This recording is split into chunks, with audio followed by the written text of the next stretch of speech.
সরকারি চাকরিতে কোটা ব্যবস্থা বাতিল করে 2018 সালে সরকারের জারি করা পরিপত্র পুনর্বহালের দাবিতে দ্বিতীয় দিনের মতো রাজধানীর শাহবাগ মোড় অবরোধ করেছে বিপুল সংখ্যক ছাত্রছাত্রী।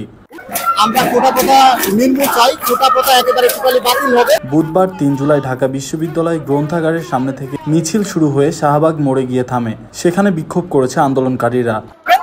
মুক্তিযোদ্ধাদের নাতিদের জন্য পর্যন্ত কোটা রাখা হয়েছে, অথচ মুক্তিযোদ্ধাদের নাতিরা কিন্তু পিছিয়ে পড়া জনগোষ্ঠী। আন্দোলনকারীরা কোটা না মেধা, মেধা মেধা, কোটা প্রথা নিপাত যাক, মেধাবীরা মুক্তি পাক, বৈষম্যের বিরুদ্ধে ডাইরেক্ট অ্যাকশন প্রভৃতি বলে স্লোগান দিচ্ছেন। রাস্তার একপাশে পুলিশ সদস্যরা অবস্থান করেছেন।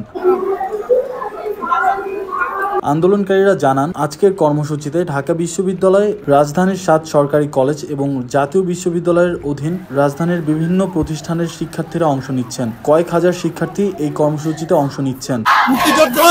মুক্তিযোদ্ধার চেতনা বিষয়টা সম্পূর্ণ সাংগঠনিক। এখানে মুক্তিযোদ্ধার চেতনা একদিনে, মুক্তিযোদ্ধার কোটা একদিনে। কিছু মুক্তিযোদ্ধার কোটা সুবিধা ভোগ করবে, এরা প্রজন্ম থেকে প্রজন্ম সুবিধা ভোগ করতে থাকবে, নাতিপুতি সহ, সেটা হবে না। হাইকোর্টের রায় কি আসে তার উপর ডিপেন্ড করবে আমাদের পরবর্তী কর্মসূচি। এখন আপাতত আমরা এ পর্যন্ত রাখবো, আমরা কোনো অ্যাকশনে যাব না।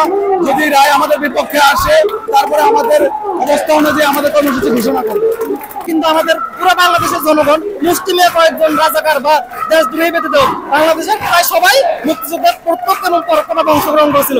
শুধুমাত্র অস্ত্র দলেতে মুক্তিযোদ্ধা না, তারা রান্না করে দিচ্ছিল, কেউ কমিউনিকেশনে ছিল, যারা সাংবাদিক ছিল তারা সংবাদ প্রকাশ করেছে ঠিকঠাক মতো। এখন আমরা তাদের সবাইকে মুক্তিযুদ্ধের কাতার থেকে বাদ দিয়ে দিচ্ছি। অল্প কয়েকজন মুক্তিযোদ্ধা যাদের নাম আছে তারা কি বাংলাদেশ স্বাধীন করছিল, আর বাকিরা কি করেনি?